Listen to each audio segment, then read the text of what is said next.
What's up, guys? I wanted to run through some tuning stuff for you to see, basically to get a gist of what Shift on the Fly is all about.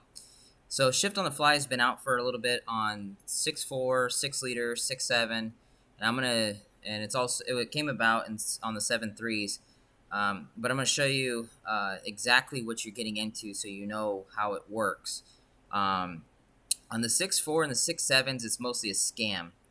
And the way it works is we limit the torque output to what the truck is allowed to give you for power, and that basically limits your power output.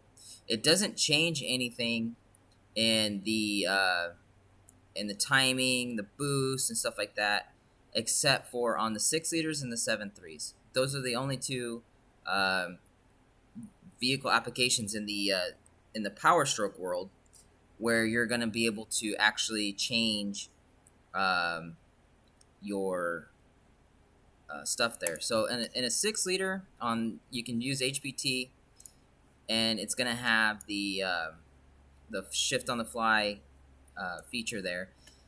The only thing I don't like about the Shift on the Fly with the 6 liters is it doesn't give you anything on the transmission side of things.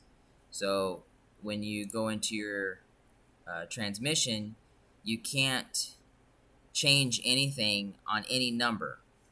So when you go back into your engine side, you can change. You got your Shift on the Fly positions, so you got 5 slots, and then when you go into pressure control, so your map, you have 5 different settings here. So it changes your exhaust, EBP. Let's see, fueling. Let's see if it does any. Yep. So there's your fuel RPM cutoff. So you can see all your slots here for Shift on the Fly. So depending on what number you're on, it's changing.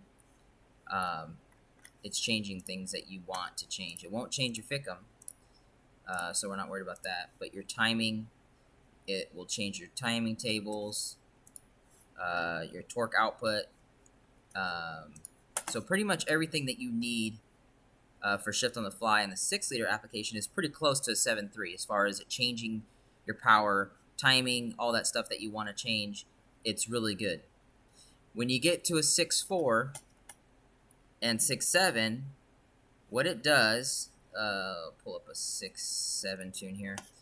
In the 6.7s, the way that we do it is we go to your engine,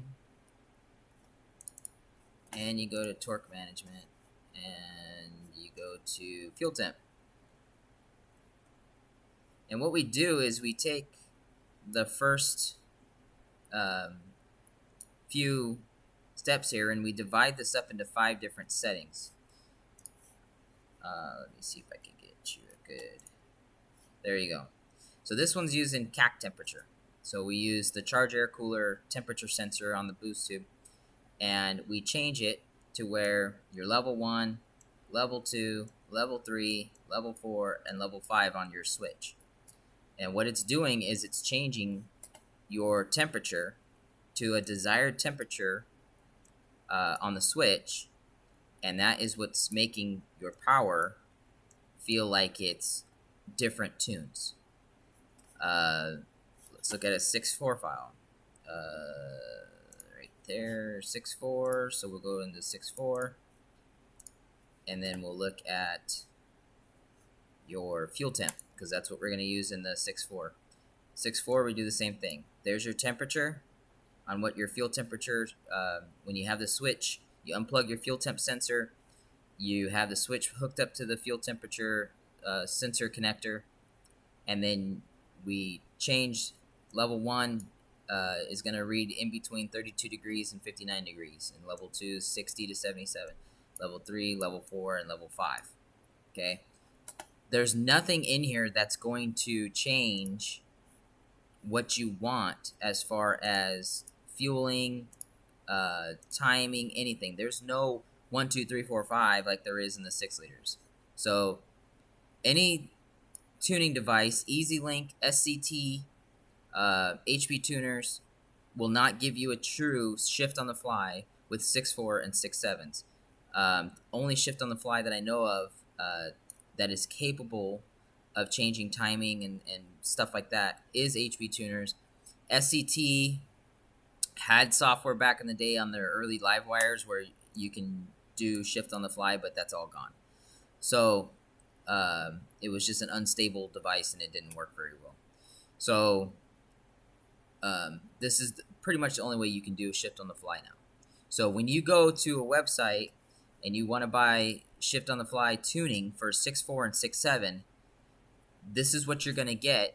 And the thing is, the difference between 6.4 and 6.7 is 6.7 allows you to use fuel temperature, or I can go into let me go back here. So 6.7, I can use fuel temp to limit torque output, or I can use, so you can go to your fuel temp and you can modify this, or you can go to air temperature, and this is the CAC temp sensors here, and you can use CAC temp to limit your torque. So whatever your switch is hooked up to, so if you're going, if you're buying your tune from any website and you're like, oh, what does it matter, you know, if it's CAC temp or fuel temp, it really doesn't matter. It just depends on where you're going to hook your switch up to. If you're going to hook your switch up to CAC temperature, they're going to have the tables set on the CAC temperature. Or if you do fuel temp, they're going to be in the fuel temp tables. So that's how it's done. So now that you know that on the 6.4 and 6.7, you buy a shift on the fly tune, your foot pedal, the gas pedal does the same thing that the switch does. So there's really no need to buy a shift on the fly tune is basically a race file that has been modified to on the torque tables to modify output. That's all it's doing. So but now that you know how this works, I just want to get this out there because I've had so many requests on shift on the fly, and to me it's just a stupid idea.